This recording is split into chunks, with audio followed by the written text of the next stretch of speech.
ওয়া রাহমাতুল্লাহি ওয়া বারাকাতুহু। আপনারা সকলেই অবগত আছেন যে আমাদের প্রতি মাসে এটা করা হতো। দীর্ঘ লকডাউনের কারণে এতদিন বন্ধ ছিল, আলহামদুলিল্লাহ আজকে আবার শুরু হয়েছে। তো আজকে আমাদের সামনে যিনি এসেছেন তিনি হচ্ছেন গাজীপাড়া মাদ্রাসার হেড মাওলানা জনাব ইসমাইল মাদানী হাফিজাহুল্লাহ। তো তিনি যেই বিষয়ে আমাদেরকে শিক্ষা দিতে এসেছেন বা আমাদেরকে দার্স দেবেন সেই বিষয়টি হচ্ছে আল কোরআনের দিকে ফিরে আসাই আমাদের সফলতা। তো আমি বেশি কথা না বলে শাইখকে মাইক ছেড়ে দিচ্ছি। আসসালামু আলাইকুম।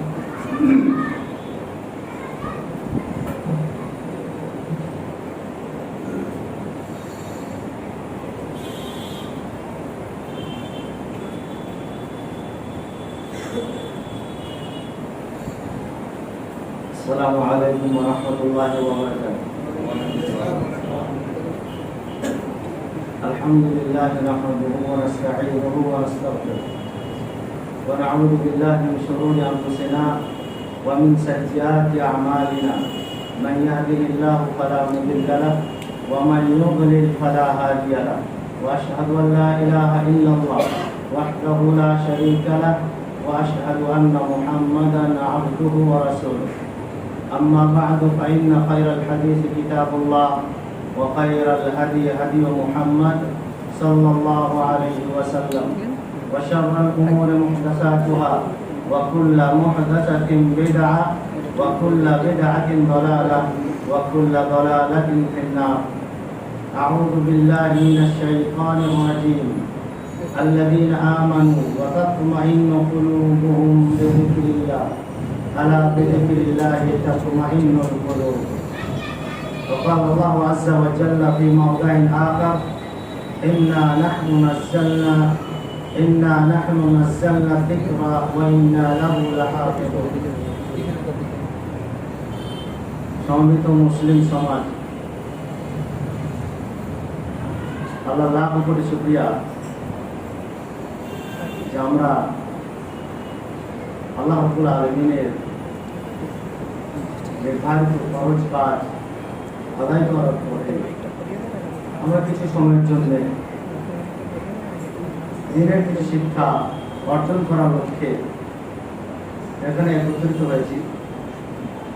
সে আল্লাহ লাখ কোটি শুকরিয়া বলুন আলহামদুলিল্লাহ। আমি যে বিষয়ের উপর আপনাদের সামনে কথা রাখবো বা বক্তব্য রাখবো, আপনার বিষয়টা শুনলেন, কোরআনের দিকে ফিরে আসায় সফলতা। বিষয়টা খুবই মাশাআল্লাহ গুরুত্বপূর্ণ। সব থেকে বড় আমার মূল বিষয় যাওয়ার আগে একটা কথা বলে রাখি, সেটা হচ্ছে এই যে কোরআন এমন এক গ্রন্থ, যে গ্রন্থ সত্যি আজকে আমাদের কাছে পরিপক্ক, মাহজুর, পরিপক্ক অবস্থায় আছে। আগে আমি ছোটবেলাতে দেখেছি, এখানে আমি জানি না কেমন কি অবস্থা। ছোটবেলায় যখন দেখতাম ফজরের নামাজ পর, যখন নামাজ পড়ে মসজিদ থেকে বাড়ি যেতাম, তো প্রত্যেক বাড়ি থেকে কোরআন তেলাওয়াতের একটা আওয়াজ পাওয়া যেত। এখন যত দিন যাচ্ছে আওয়াজ তো দূরে থাক, ফজরের নামাজটা মানে আমরা জানার সাথে পড়ার চেষ্টাই করি। তারপর কি কোরআন আমাদের কাছে এখন পরিত্যক্ত রূপ নিয়েছে। তো সুতরাং এটা বিশাল একটা ভালো জিনিস আমাদের জন্য বই নিয়ে আসবে না। দেখুন, কোরআন এমন এক মানে গ্রন্থ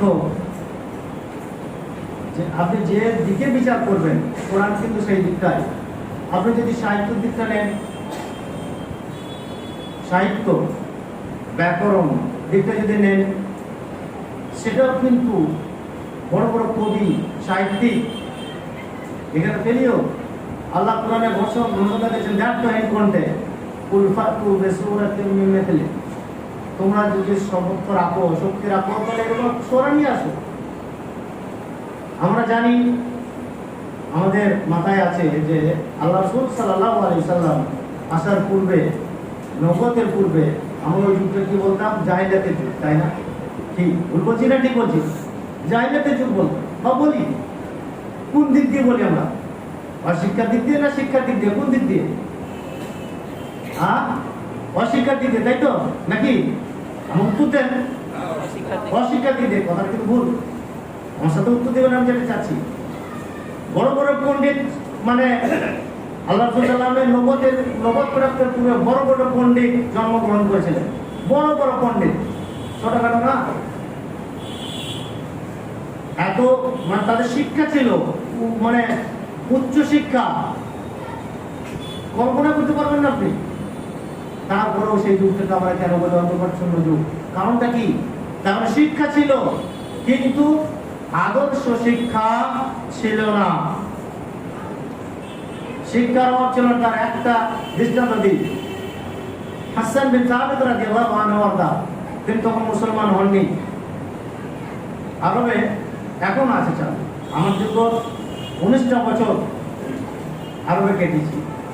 তো এখনো দেখি তাদের মধ্যে প্রতিযোগিতা, কবিতা, আরবি সাহিত্যের প্রতিযোগিতা হয় মাসে, বছরে, মানে বিভিন্ন জায়গার সমস্ত সাহিত্যিকরা আসে, প্রতিযোগিতা হয়। প্রতিযোগিতা কি? কে কাকে মানে কি মানে পরাজয় করতে পারবে আর কি, গর্ব। সেই যুগে ছিল। হাসান বিন সাবিত রাদিয়াল্লাহু আনহু তখন মুসলমান হননি। তো এরকম একটা প্রতিযোগিতার আসর হয়েছে, যে প্রতিযোগিতার আসরের নাম হচ্ছে আল-ওকাব। যেখানে প্রতিযোগিতা হবে সেই স্থানটার নাম হচ্ছে আল-ওকাব, সুক আল-ওকাব। মদিনাতে একটা পত্রিকা বের হয় আল-ওকাব নামে। তো আল-ওকাবে অনেক বড় বড় সাহিত্যিক, পণ্ডিত উপস্থিত হয়েছে। হাসান বিন সাবিত রাদিয়াল্লাহু আনহু সেখানে উপস্থিত হয়েছেন। তিনি মুসলমান হননি। তিনি বলছেন, ইনদি মিয়াত বাইত, আমার কাছে 100টি ছত্র আছে, অর্থাৎ কবিতার 100টি লাইন আমার কাছে আছে। আমি এই কবিতার প্রতিযোগিতার অংশগ্রহণ করতে চাই এবং আশা করি আমি জয়ী হব। অনেক সাহিত্যিক, পণ্ডিত, দার্শনিক সেখানে বসে আছে। হামসা বলে একজন মহিলা, হামসা নামটা মনে রেখে দিলাম, তিনি বলছেন, ঠিক আছে, ফাদ্দাল মাইন দেখে ফেল ভাই, তোমার কাছে কি কবিতা আছে তুমি বলতে শুরু করো। তো হাসান বিন সাবিত রাদিয়াল্লাহু আনহু প্রথম কবিতা, যেটা প্রথম ছত্র যেটা বলেছিলেন, লানাল জাবানাতুল বীর ইয়ালমা'না ফিদ দুহা, লানাল জাবানাতুল বীর ইয়ালমা'না ফিদ দুহা ওয়া আসয়াকুনা ইয়াকতুরনা মিন নাজদাতিল দামা। দ্বিতীয় ছত্র আরম্ভ করতে যাবে আর কি, খানসা বলি বাস বাস বাস ইনটা বলে হিন্দি কিছু দেশিন ভাই তারা বলি আর হিন্দি বলি। এখনো 100টা 99টা ছত্র আমার কাছে আছে। বলে খালাস বিবাই থেকে আলাদা সাবআতু আখতা, তুমি যে কবিতাটা বললে এক লাইন 7টা ভুল। সুবহানাল্লাহ, কোন আলেম বলতে পারতো না কবিতা কি ভুল আছে? চ্যালেঞ্জ দিচ্ছি। যার কত বড় সাহিত্যিক, পণ্ডিত তারা ছিল, কিন্তু কি ছিল না? আদর্শ শিক্ষা ছিল না। কি ভুল আমি বলতে গেলে আমার কোনো বিষয় ছুটে যাবে আর কি, সুতরাং ওইগুলো আমি বলবো না। তো কথা হলো, কোরআনে কারীম এমন এক যুগে অবতীর্ণ হয়েছে যে যুগে সাহিত্যের প্রচলন ছিল। সেই জন্যে সূরা কাউসার যখন অবতীর্ণ হয়, ইন্না আতাইনা কাল কাউসার ফাসাল্লি লিরাব্বিকা ওয়ানহার ইন্না শানিয়াকা হুয়াল আবতার। আল্লাহ সাল্লাল্লাহু বলেন, এটা মসজিদে হারামে লটকিয়ে দাও, চ্যালেঞ্জ করার জন্য। কোন সাহিত্যিক, কোন কবি, যে খানসা হাসান বিন সাবিতের কবিতা ভুল ধরলেন, কোন সাহিত্যিক, সমস্ত সাহিত্যিক এলো আর মুখ বুঝে ঘুরে গেল, চোখ বন্ধ করে ঘুরে গেল। কেন? এই এমন এক সাহিত্যের কিতাব কোরআনে কারীম, যেখানে কি ছত্র মেলাবে, কি শব্দ ব্যবহার করবে, কি শব্দের কি অলংকার, সব ফেলিও। সুতরাং হচ্ছে সেই কোরআনে কারীম। সেই কোরআনে কারীম, গোটা কোরআনে কারীম আমাদের কাছে। কোন দিকটা নেবেন আপনি? সাহিত্যের দিক নেন, অলংকারের দিক নেন, তারপর তার ব্যাখ্যার দিক নেন। আল্লাহ রাব্বুল আলামিন কোরআনে কারীম সূরা কাহফ আয়াত নম্বর 119 বলছেন, কুল লাউ কানাল বাহরু মিদাদান লিকালিমাতি রাব্বি লা নাফিদাল বাহরু ক্বাবলা আন তানফাদা কালিমাতু রাব্বি ওয়া লাউ জিতনা বিমিথলিহি মাদাদা। হে নবী, তুমি বলে দাও, কি বলে দাও? লাউ কানাল বাহরু মিদাদান লিকালিমাতি রাব্বি, সমস্ত সমুদ্রগুলোকে যদি কালি বানানো হয় আমার আল্লাহ, আমার রবের এই কালিমাগুলিকে, মানে কিসের? কোরআনের ব্যাখ্যা, কোরআনের কালেমাগুলিকে যদি ব্যাখ্যা লিখতে শুরু করে লানাফিদাল বাহর, কত সমুদ্র আছে, 3 ভাগ বলি না আমরা, জল 1 ভাগ স্থল, তো জল শেষ হয়ে যাবে, সমুদ্র শেষ হয়ে যাবে। ওয়ালা উচিত না বেমিথলিহি মাদাদা, তারপরেও যদি আবার এতগুলো সমুদ্র আনা হয় তারপরেও শেষ হয়ে যাবে, কিন্তু আল্লাহর কালামের লেখা ব্যাখ্যা লেখা শেষ হবে না সেই কালাম। অথচ আমাদের প্রত্যেক ঘরে ঘরে কিন্তু একদম পরিত্যক্ত অবস্থায়, পরিত্যক্ত একটা দৃষ্টান্ত খুব শেষ কালে ইনশাআল্লাহ কেমন করে পরিত্যক্ত করে রেখেছেন। তো যাই হোক, কোরআনে কারীম এই কত সুন্দর একটা আপনাদের মস্তিষ্ক থেকে বেরিয়েছে, কোরআনের দিকে ফিরে এসো, সফলতা সেখানে। কিসের সফলতা? আমার সফলতা কিসের জন্য এখানে বসেছি? কিসের সফলতা? দুনিয়া কাল্লা কোশ্চেন গেল না, সফলতা কিসের? আখিরাত। আখিরাতের সফলতার জন্য আজকে এই আপনারা কায়েম করেছেন এই মজলিস। আখিরাতের সফলতার কারণে আপনারা কায়েম করেছেন মক্তব। আখিরাতের সফলতার কারণে আপনারা পয়সা খরচ করেন, এতে গাজীপুরাতে চলছে দুনিয়াত।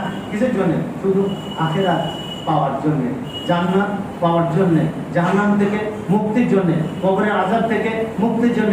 এটাই হচ্ছে আমাদের সফলতা, চাওয়া এবং পাওয়া। তো ভাইজান, কোরআনে কারীম, আমি কয়েকটা হাদিস আপনাদের সামনে বলবো কোরআনে কারীম সম্পর্কে, যেহেতু অত হাদিস সময় 9:30 পর্যন্ত বলতে পারবো না, এত হাদিস আছে আলহামদুলিল্লাহ। তারপরে কয়েকটা হাদিস বলবো। কোরআনে কারীমের বৈশিষ্ট্য এবং ফজিলত কি? عن شهر بن حوشب رضي الله عنه قال قال رسول الله صلى الله عليه وسلم فضل كلام الله عز وجل على خلقه كفضل الله على خلقه رواه سنن ابن البزار। এই হাদিসটি সুনানে আল বাজ্জারে আছে। হাদিসটার অর্থ হচ্ছে, শাহর ইবনে হাওশাব রাদিয়াল্লাহু আনহু ওয়ারদা থেকে বর্ণিত, তিনি বলেন আল্লাহ রাসূল সাল্লাল্লাহু আলাইহি ওয়াসাল্লাম বলেছেন, ফাদলু কালামিল্লাহি আলা খালকিহি, আল্লাহর কালামের ফজিলত তার সৃষ্টিকুলের কালামের উপরে কেমন? কাফাদিল্লাহি আলা খালকিহি, যেমন আল্লাহর ফজিলত তার সৃষ্টিকুলের উপর। এটা আল্লাহর কালাম বিশাল, আল্লাহর কালাম বিশাল। عن عثمان بن عفان رضي الله عنه قال قال رسول الله صلى الله عليه وسلم خيركم من تعلم القرآن وعلمه। حديث مشهور প্রসিদ্ধ হাদিস। আর উসমান ইবনে আফফান রাদিয়াল্লাহু আনহু তিনি বলেন, তোমাদের মধ্যে উত্তম ব্যক্তি, শ্রেষ্ঠ ব্যক্তি ওই যে কোরআন শিখলো এবং শিক্ষা দিল। কোরআন শিখলো এবং শিক্ষা দিল। কোন দিক থেকে সেটা আমি ব্যাখ্যা দেবো না, আপনারা সবাই জানেন, হাদিসটা অনেক পুরাতন আপনাদের। عن عائشة رضي الله عنها وارضاها قالت قال النبي صلى الله عليه وسلم مثل الذي يقرأ القرآن وهو حافظ له مع السفرة الكرام البررة والذي يقرأ وهو يتعاهد وهو عليه شديد فله أجران رواه البخاري। এটা বুখারীর হাদিস। হযরত আয়েশা রাদিয়াল্লাহু আনহা থেকে বর্ণিত, তিনি বলেন আল্লাহ রাসূল সাল্লাল্লাহু আলাইহি সাল্লাম বলেন কি মাতালুল লাযী ইয়াকরাউল কুরআন ওয়া হুয়া হাফিজ, হাফেজ যে কোরআন পাঠ করে, কোরআন মুখস্থ করেছে, হাফেজ কোরআন পাঠ করে, তার সম্মান কতটুকু? আমরা কোরআনকে ফিরে এসে অর্থ কি, এর কোরআন শিক্ষা দেওয়ার জন্যই তো এটা উদ্দেশ্য। তার সম্মান কতটুকু? লাউ মা আল কিরামিল বারারা,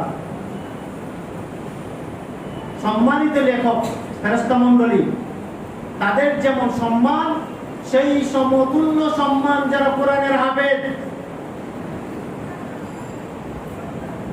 সেই সমতুল্য সম্মান যারা কোরআনের হাফেজ।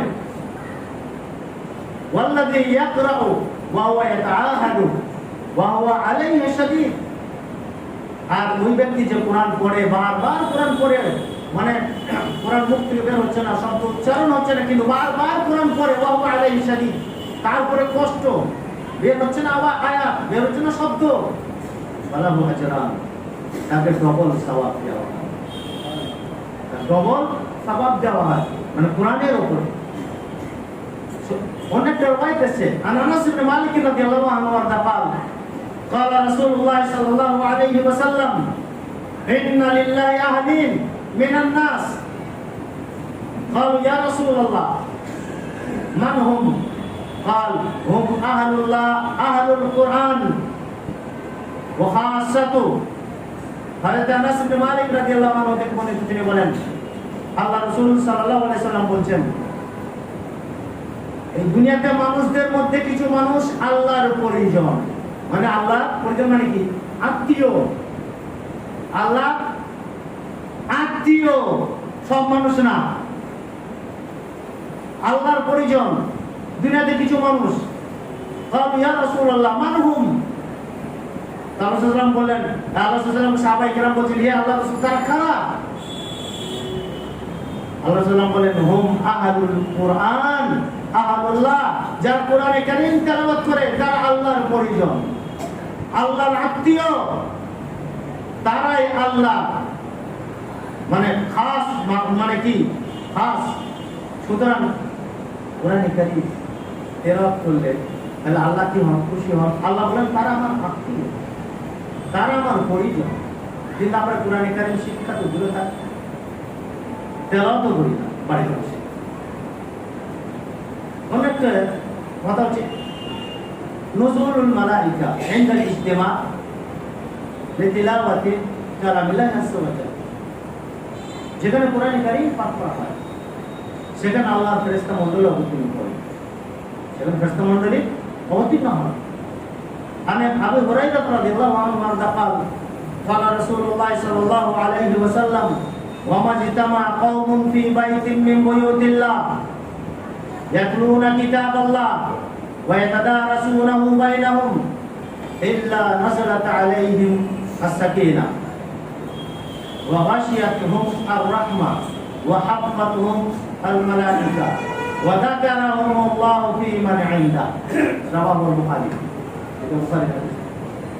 হযরত আবু হুরায়রা রাদিয়াল্লাহু আনহু তিনি বলেন আল্লাহ রাসূল সাল্লাল্লাহু আলাইহি ওয়াসাল্লাম বলেছেন কি কোন মানুষ কোন গোত্র কোন কওম যখন আল্লাহর কোন ঘরে একত্রিত হয় কোরআনে কারীম তেলাওয়াত করার উদ্দেশ্যে এবং আপোষের মধ্যে শিক্ষা এবং শিক্ষা দেওয়ার উদ্দেশ্যে যখন তারা অবতীর্ণ মানে একত্রিত হয় ইল্লা নাযালাত আলাইহিম আস-সাকিনা তখন আল্লাহ রাব্বুল আলামিন কি করেন তাদের প্রতি আলাইহিস সাকিনা প্রশান্তি অবতীর্ণ করে তাদের সেই মজলিসটা প্রশান্তিতে ভরে যায় আর কি হয় ওয়া গাশিয়াতুর রাহমা আল্লাহর রহমত তাদেরকে আচ্ছন্ন করে রহমত তাদেরকে পরিবেষ্টিত করে আর কি ওয়া হাফাতুহুমুল মালায়েকা ফেরেশতারা তাদেরকে ঘিরে রাখে যে আল্লাহর কালাম তারা পাঠ করছে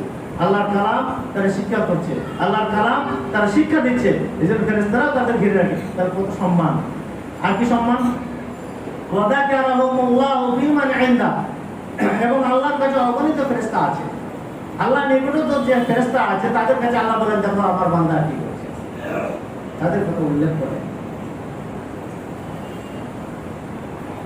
عن عمر بن الخطاب بن عمر رضي الله عنه قال قال رسول الله صلى الله عليه وسلم إنما مثل صاحب القرآن كمثل صاحب الإبل كمثل صاحب الإبل المعقلة إن عاهد عليها أمسكها إن عاهد عليها أمسكها وإن أطلقها ذهبت রাওয়াহু আত-তিরমিজি এটা তিরমিজি শরীফ হাদিস হযরত ইবনে ওমর রাদিয়াল্লাহু আনহু থেকে বর্ণিত তিনি বলেন আল্লাহ রাসূল সাল্লাল্লাহু আলাইহি সাল্লাম বলেন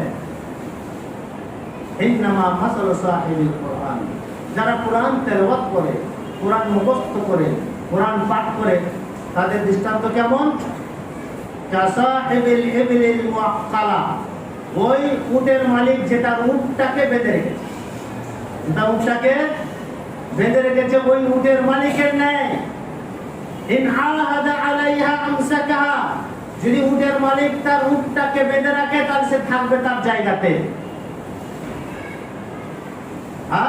ওয়া ইন আতরাকাহা যাহাবাত, আর যদি উটটাকে ছেড়ে দেয় তাহলে সে পালাবে।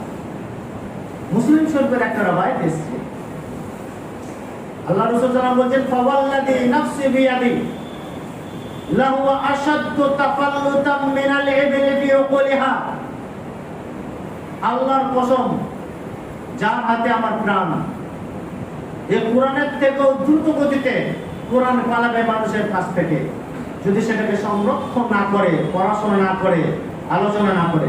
হাদিস থেকে কি বুঝলেন? আপনারা উট দেখেছেন, উট কিন্তু মানে পালা পোষা করেননি।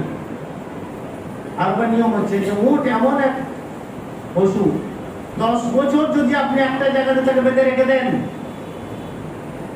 সে বাঁধা অবস্থায় থাকবে, কিন্তু যদি আপনি 10 বছর পর তাকে ছেড়ে দেন, সে পালিয়ে যাবে, আর আসবে না। কিন্তু একটা গরু আপনি 2 দিন বেঁধে রেখে দেন, ছেড়ে দিলেন, আবার সে তার নিজের জায়গায় চলে আসবে। তো আল্লাহ কি বলতে চাইলেন এখান থেকে উটের কথা দিয়ে, যে কোরআন পড়তে পড়তে যদি কেউ ছেড়ে দেয়, উটের থেকেও দ্রুত গতিতে পালাবে, উটের থেকেও দ্রুত গতিতে পালাবে। সুতরাং কোরআনকে সব সময় কি করতে হবে, যেমন উটকে সবসময় বেঁধে রেখে দিতে হয়, না উট পালায়, ওই জন্য কোরআনকে সবসময় কি করতে হবে, অধ্যয়ন করতে হবে, পড়তে হবে। ভাইজান, কোরআন যারা পড়ে আলো সম্পর্কে কোরআন কি বলে জানেন? عن ابي هريره رضي الله عنه قال قال رسول الله صلى الله عليه وسلم يجب القرآن يوم القيامة, যারা কোরআন পড়ে তাদের জন্য কোরআন কি সুপারিশ করে বলে দেখেন, কি বলে দেখেন। কিয়ামতের দিনে আমরা সবাই বিশ্বাস করি না, কোরআন কি বলছে দেখেন। ইয়াজিউল কোরআন ইয়াউমাল কিয়ামা ফায়াকুলু ইয়া রাব হাল্লে।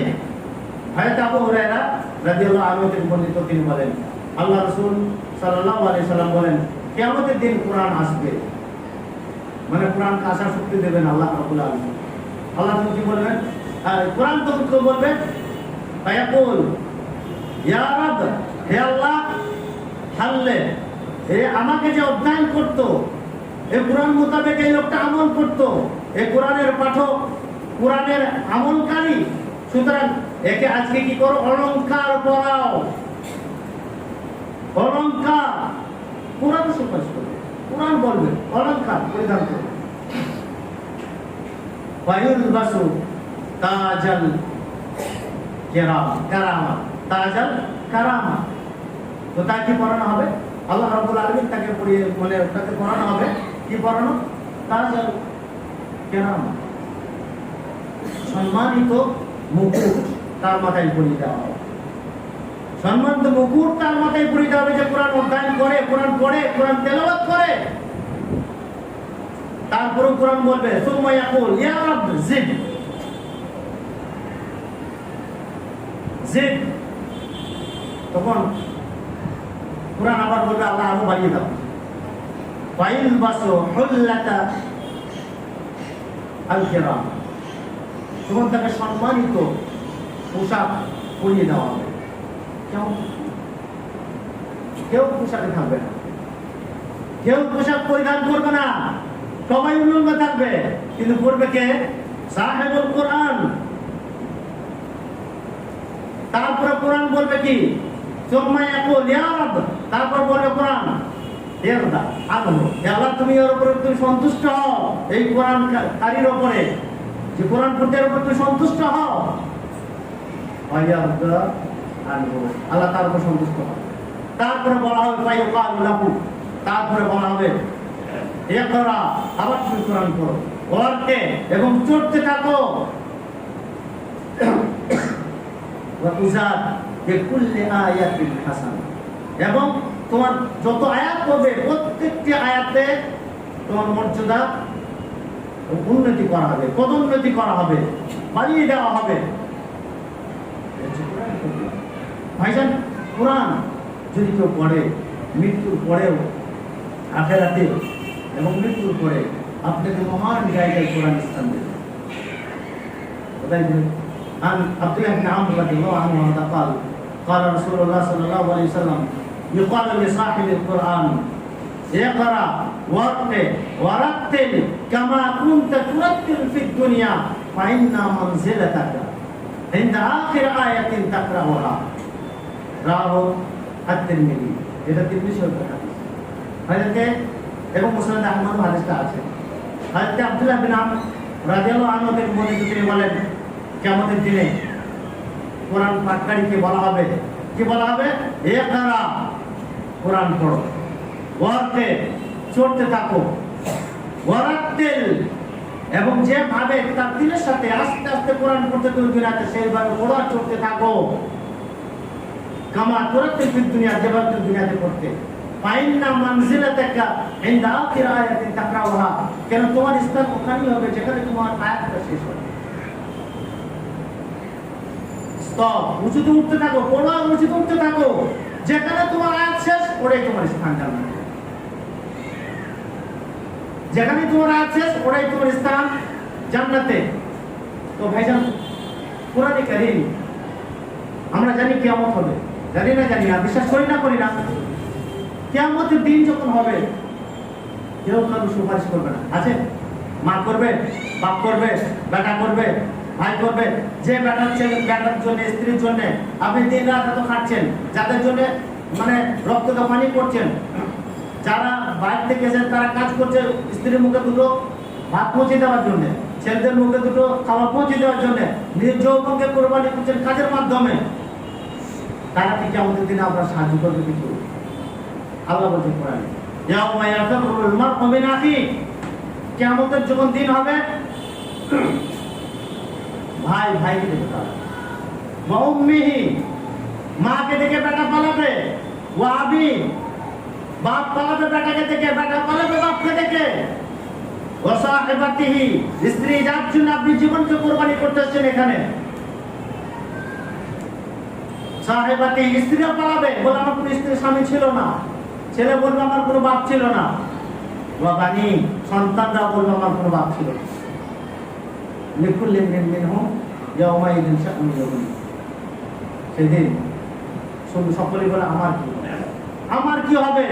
কিন্তু যদি আপনি সাহেবুল কোরআন হয়ে থাকেন, কোরআন যদি পড়ে থাকেন, কোরআন যদি আপনার মাথায় থাকে, কোরআন যদি তেলাওয়াত করে থাকেন, কোরআন আসবে। কি বলছেন দেখেন, আন আবি উমামা আল-বাহিলি রাদিয়াল্লাহু আনহু قال سمعت رسول الله صلى الله عليه وسلم يقول اقرأوا القرآن فإنه يأتي يوم القيامة شفيعا لأصحابه।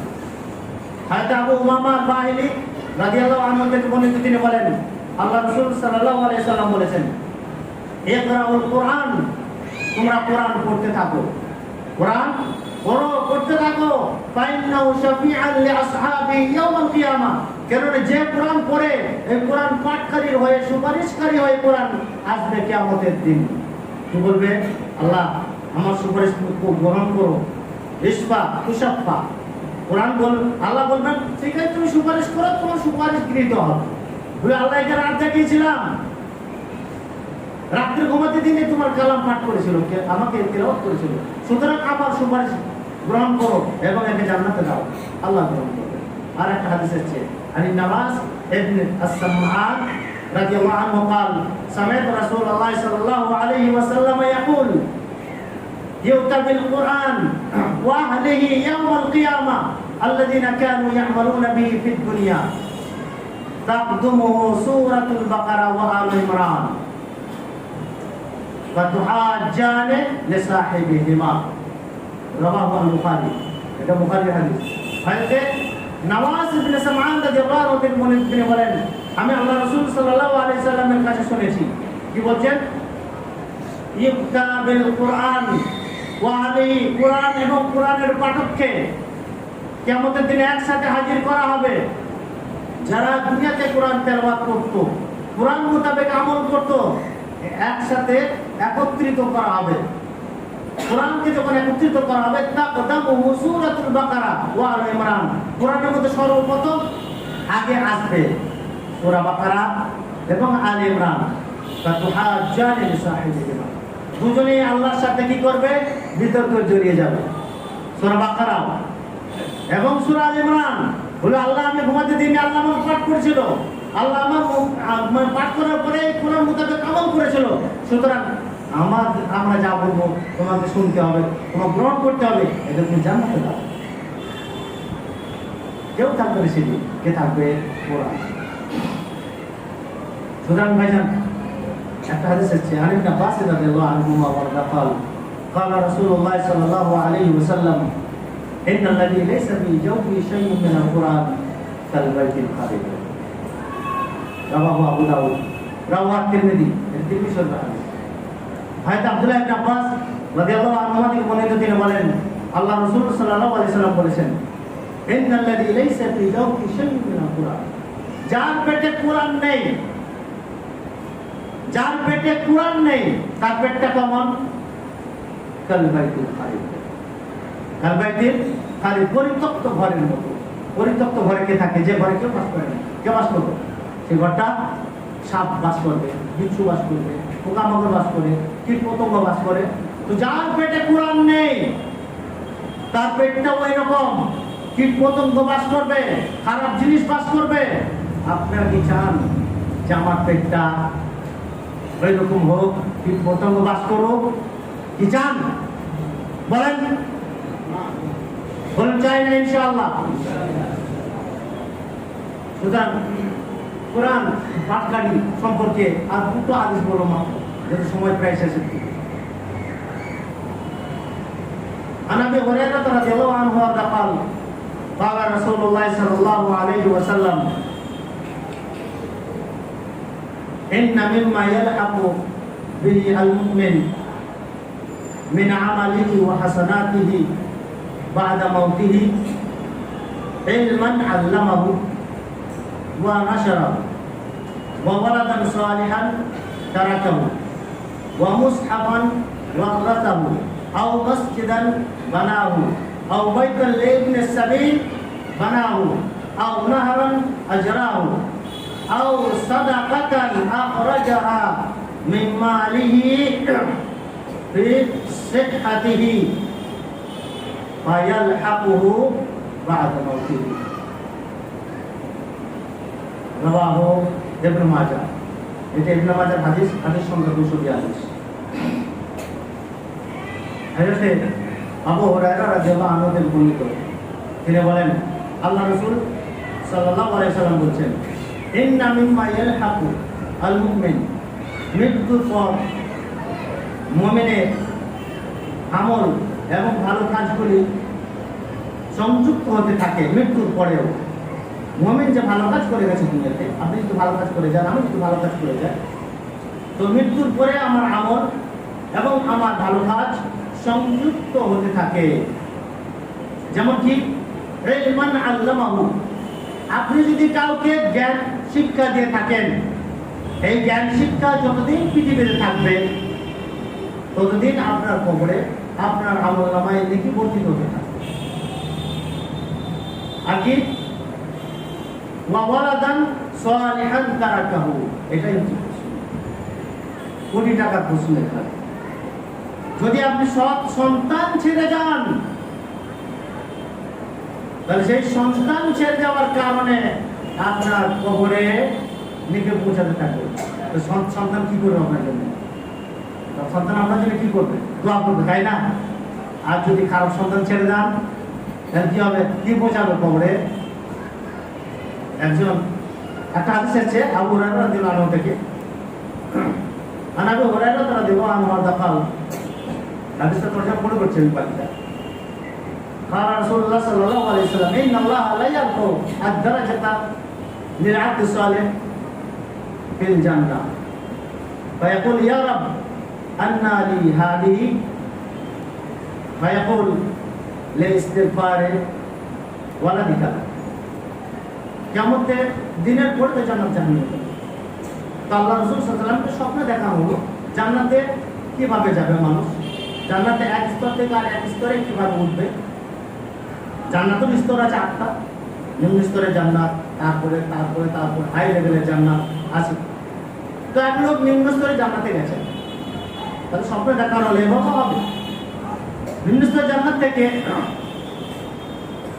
তাকে আল্লাহ রাব্বুল আলামিন হাই লেভেলের জান্নাতে পৌঁছে দিয়েছে।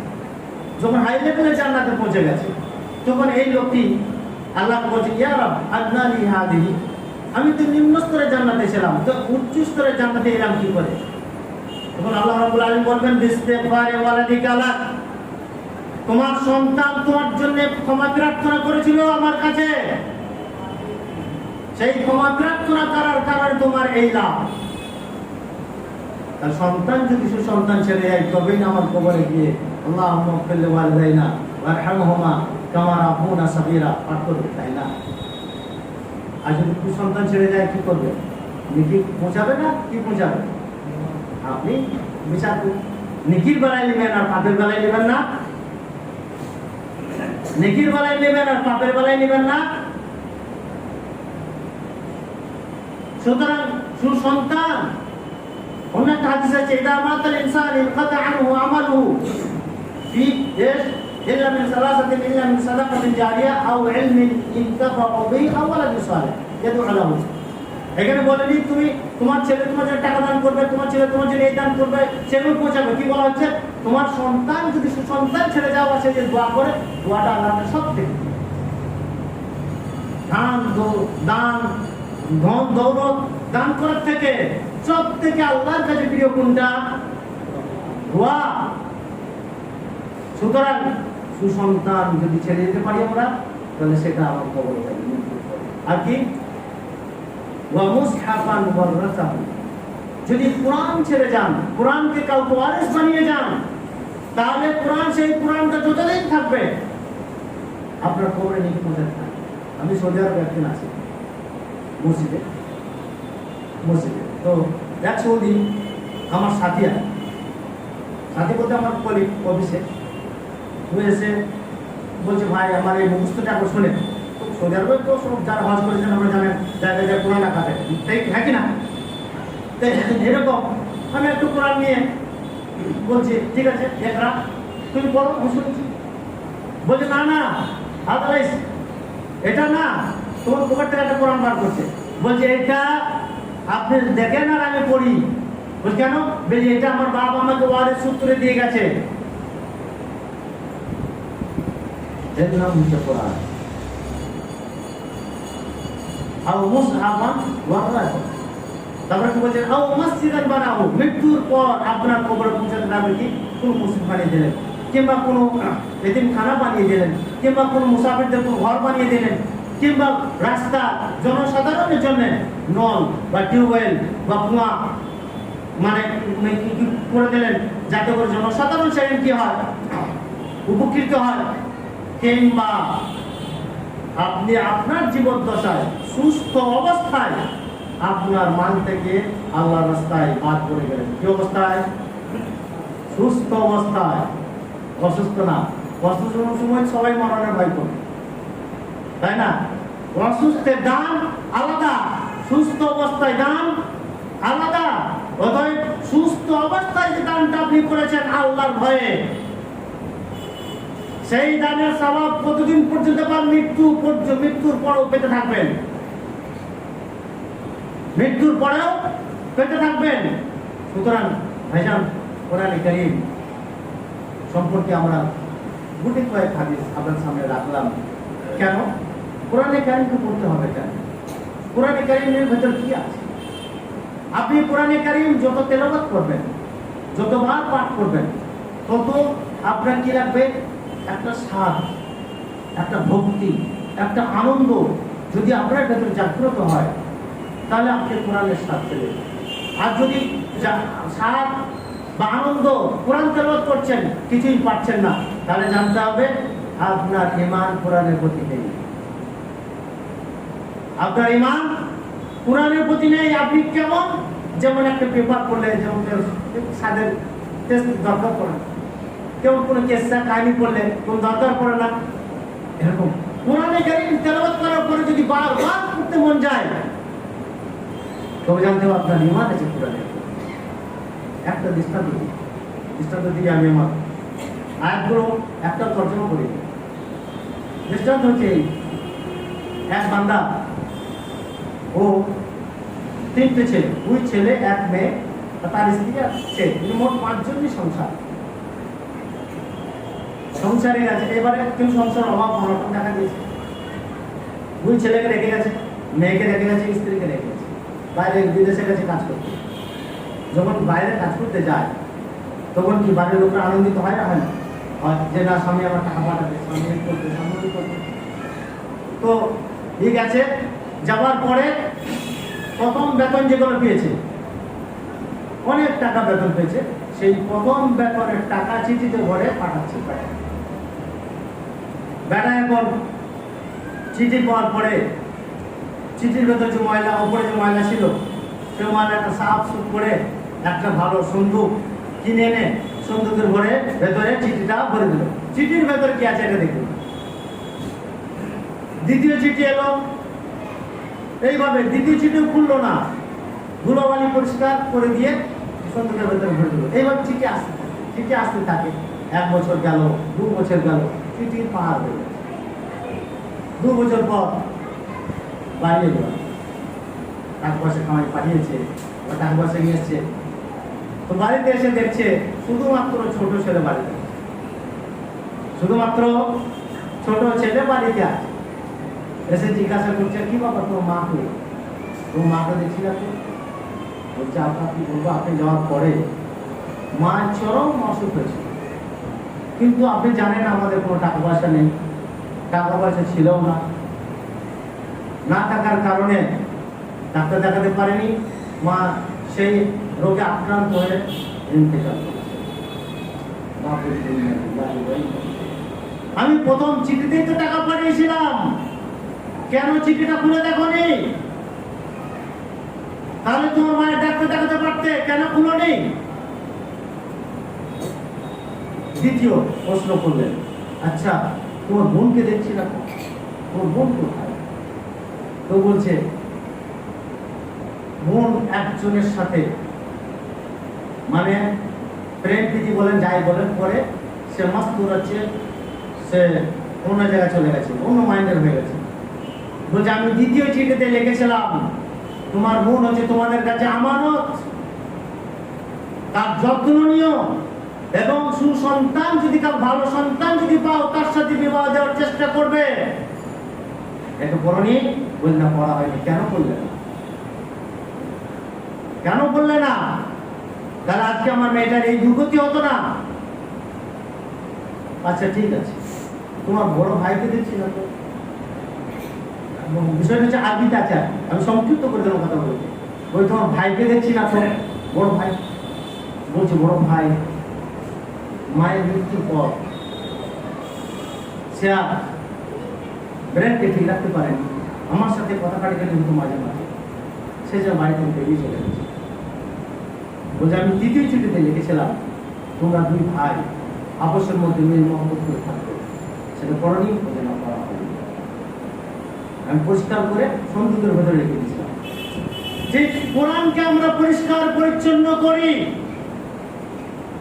মাথার উপরে তুলে রেখে দিই। কোরআন হচ্ছে একটা চিঠি, একটা রিসালা, একটা মেসেজ। যদি এই মেসেজকে, চিঠিকে সঠিকভাবে আমি অধ্যয়ন না করি, এই সংসারটা যেমন ধ্বংস হয়েছে, আমার নিজে, আমার সংসার, আমার ছেলে মেয়ে সকলেই ধ্বংস হবে। আপনারা চান এটা? সুতরাং এই দুটি কয়েক কথা আপনাদের কাছে রাখলাম। আল্লাহ যেন আমাদের তৌফিক দেন কোরআনকে অধ্যয়ন করা, কোরআন মোতাবেক আমল করা, এবং সেই কোরআনকে আমরা পাতে হিসেবে গ্রহণ করতে পারি, সেই তৌফিক আল্লাহ আমাদের দান করেন। আমিন। আকুলু মা সামি'তুম ওয়াস্তাগফিরুল্লাহ লি ওয়া লাকুম ওয়া লিসাইরিল মুসলিমিনা মিন কুল্লি যামবিন ফাস্তাগফিরুহু ইয়াগফির লাকুম ইন্নাহু হুয়াল গফুরুর রাহিম। আসসালামু আলাইকুম ওয়া রাহমাতুল্লাহ।